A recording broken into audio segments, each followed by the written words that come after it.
অনেক কিছু হয়েছে, ফিরে এসে আমি তোমাকে সব বলবো। হ্যাঁ, আচ্ছা তোমার বাসার সবাই ভালো আছে তো? আছে, ভালো খারাপ মিলিয়ে আছে সবাই। দোয়া করি সবাই ভালো থাকুক। আচ্ছা এখন তাহলে রাখি। হ্যাঁ, আর শোনো, সময় পেলে ফোন করো মাঝে মাঝে আমাকে।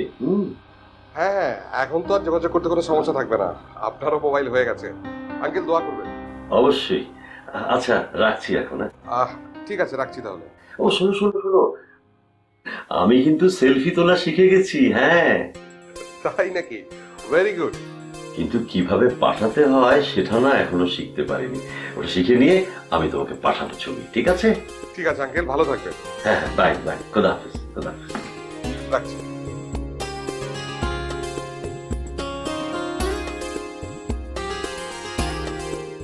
শোনো, অনেক রাত হয়েছে, এখন ঘুমানো দরকার।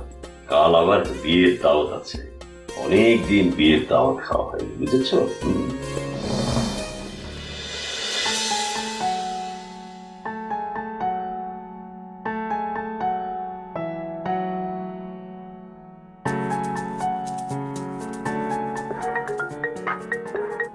হ্যালো।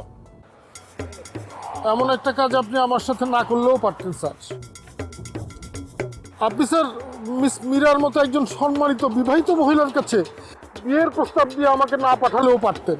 আমাকে ছোট করলেন কেন স্যার?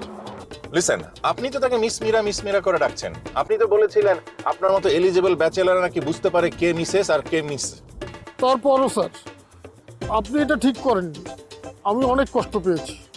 আমি তো এখনো বুঝতে পারছি না কি হয়েছে। আর আপনাকে কে বলেছে সে বিবাহিত? মীরা তো বিবাহিত না। কেন? উনি তো নিজের মুখে বলেছেন, আমিও নিজের কানেই শুনেছি। লিসেন, শুনেছেন, নিজের চোখে তো দেখেননি। শোনা কথা কান দিবেন না নবাব। লিসেন নবাব, আমার ধারণা সে আপনাকে বিবাহিত বলে প্রমাণ করতে চাইছে যে আপনি তাকে ভালোবাসেন কিনা। এটা এক ধরনের পরীক্ষা। মেয়েরা জীবন সঙ্গী হিসেবে কাউকে সিলেক্ট করার সময় এ ধরনের পরীক্ষা নিরীক্ষা করেই থাকে। কি বলেন স্যার? মানে আপনি বলতে চাইছেন মিস মীরা আমি যে তাকে ভালোবাসি সেটার পরীক্ষা নিচ্ছে? Yes, I am 100% sure. আপনি সত্যি বলছেন? মানে উনি বিবাহিত না? দেখে তো বোঝা যায় না উনি মিসেস, তাই না? জি স্যার, আমি তো দেখেই বুঝেছিলাম। মানে আমরা এলিজেবল ব্যাচেলাররা এটা বুঝতে পারি স্যার। কিন্তু স্যার এখন আমি কি করবো স্যার, কিছুই তো বুঝতে পারছি না। মানে আমি কি আবার ফোন করে বলবো যে ওনার এই আমাকে পরীক্ষা নেওয়ার বিষয়টা আমি বুঝে ফেলেছি? না না না, আমার মনে হয় না সেটা করা ঠিক হবে। বেস্ট থিং হচ্ছে আপনি সোজা ওনার বাসায় গিয়ে ওনার সামনে হাজির হন। উনি কিন্তু বাসায় একা থাকেন। আপনি গিয়ে দরজা নক করবেন, চোখ বন্ধ করে দরজার সামনে দাঁড়িয়ে থাকবেন।